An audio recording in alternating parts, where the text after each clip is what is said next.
Hello everybody. Well, I was thinking maybe you would like to see how I'm doing the reborning dolls, as I am pretty much playing with this. Is brand new to me, and my specialty, as you could tell from my work, is making characters and humanoid and fairies and things that aren't really human. So this is going to be my very second reborn baby. And many people were asking me how I did the modifications in my piggy doll, and so I'm going to show you a little bit how am I doing this. I wearing gloves because with resin as well as this type of vinyl material is always good. This thing is all washed. I just wash it. I didn't do anything else. I just wash it with the dish soap. Okay. But the same thing with dressing. The little bit of oils in your skin, and if you even have a creams or anything else like that, is even worse. It can't penetrate into the material, vinyl or resin, and maybe the paint, it won't be sticking around good, or it won't paint at all, especially in resin. Resin is very picky. So when you're painting resin, when you're painting and doing this kind of jobs, you always try to handle the object with your bare hands as less as you can. Okay, so I find a very tiny weeny extra small gloves, and I'm very happy with. So this is pretty easy. Let's modify this head, because this baby is very tiny. It's tinier than a preemie. So this one is going to be a fairy. I just using a little bit of a translucent liquid Scoopy, and I'm adding it. This is good. This is going to be our bonding medium. This is going to be our glue. Okay, the Scoopy, liquid Scoopy. Okay, now I'm gonna blend this a little bit all over it. This is going to help the clay stick, glue permanently on the vinyl. You could totally do the same with the resin, just in case you didn't know. You can add modifications in resin, although I prefer to do that with epoxy clay, but in resin just as well you can do it, right? Just having consideration that in resin, this is polymer clay and you have to bake it, and the resin might change, and I'm a certain very percent sure that it will change colors, and maybe you won't want that. So if you're every time I do a modification in a resin piece, it's because the whole piece is going to be painted, and that's it. Okay, so be careful with dressing. Vinyl is fine. We bake this many times because we paint vinyl. We paint these babies with Genesis heat set. All right, so we do bake a lot. Let me see. Maybe this is too much. Okay.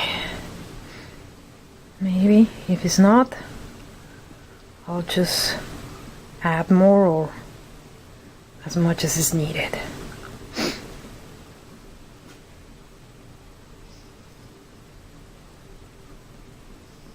I think it's going to be, although I want it to be a little bit more like pretty big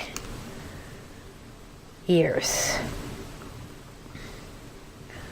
Should not exaggerate much also, because the polymer cannot bend with the vinyl. The vinyl bends, but the polymer cannot bend once it's cooked, once it's baked. So you have to be aware when you do that, the modifications, and you gotta tell your clients that they cannot be trying to bend the parts that were modified, okay? Or else the clay will break, will crack and break and fall apart. Most likely, sure, it will fall apart.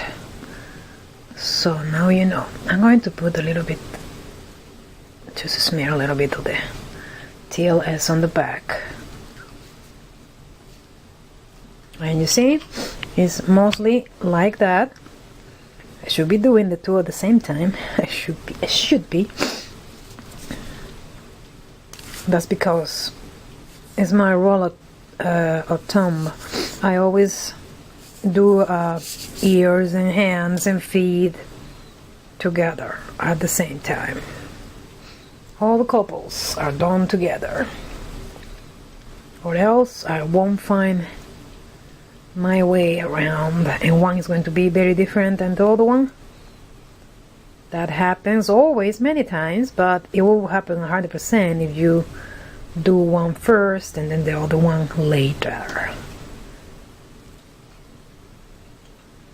Okay, I kind of used all the amount of material that I had, so I'm gonna do it that. This is a blend because this baby is it has a lot of color on it.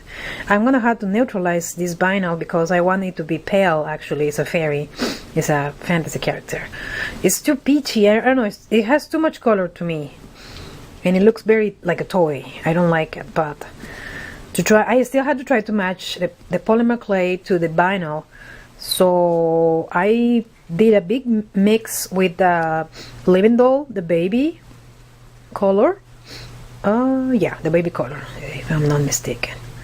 A lot of that, and then because that clay is not really that strong, I have to put some cernite in there also. Wait a second, I need to get my knife. Yeah, I put a lot of no, not it's a lot. I think it's a 0.5% of the Living Doll, the baby color, and 1/2 in a beige color of the Female Professional, just because I need to have a stronger type of clay, right? Okay, I'm going to fix in place these two, and then I'll come back with the sculpting part, the most important part. Okay. Alright, what I did was mostly just calculating that there was too much clay on here, so I was chopping some off, and then giving just a basic fairy ear shape, and I'm blending, smearing the clay into the vinyl, which is totally and completely possible. I prefer to use the warmth of my fingers to do this. But before I start the sculpting, I have to do this all over. You see the line back here, you see these lines on here, all of that, and whatever your finger doesn't fit, whatever my finger doesn't fit, I have to get the polymer clay completely and absolutely connected to the vinyl, blended completely. If I need a little bit more help and it doesn't seem like it's blending, it does blend easily though, I could just brush a tiny bit of the TLS to help the blending process. Okay, you see the whole all around, even inside here, even inside these areas here, I have to make sure everything is blended and I don't see the separation between the clay and the vinyl. Okay, once I have everything blended together and I don't see the connection line between the clay and the vinyl, and then is when I go to the next step, and now I'm gonna start sculpting a little bit until I get the shape of the ears that I wanted.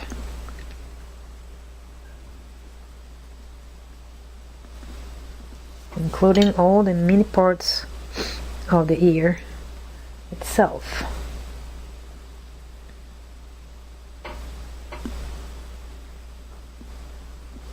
No, I do not know the parts of the ear. That one will be Karen Baker. But she's not here, so I'm gonna start trying to mimic a little bit of that and trying to follow the same shape with the ear that we already have. It's not that complicated, as you can see. See?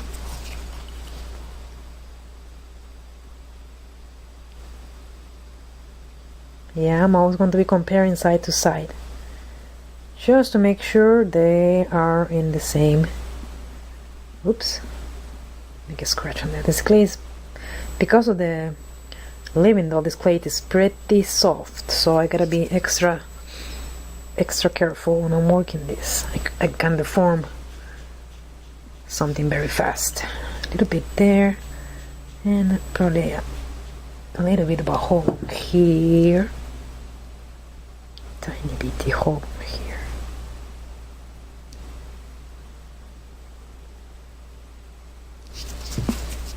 Don't overdo it, really. You just need a little tip. I don't need to overdo this. I just need a tiny bitty, this tiny bitty extension here. Modification, to be more precise. And always make sure that the pieces are blended together. And see, that's how you can easily modify a vinyl kit. And you can do the same on the face. You want to change something on the face, you just sculpt it over that. Don't forget to use the TLS, and there you go. I'm just gonna smooth it a little bit more, and that will be ready. And then this goes to bake. We bake it at the same temperature of the polymer clay, and yep, that will be it. Put your thumbs up if you would like to see how I'm painting this, because I'm not sure you guys will be interested in seeing something about reborning a vinyl doll. But if you do, just let me know, and I will record all the parts, what is the work I'm doing, and I'll show it to you guys. Okay, bye bye.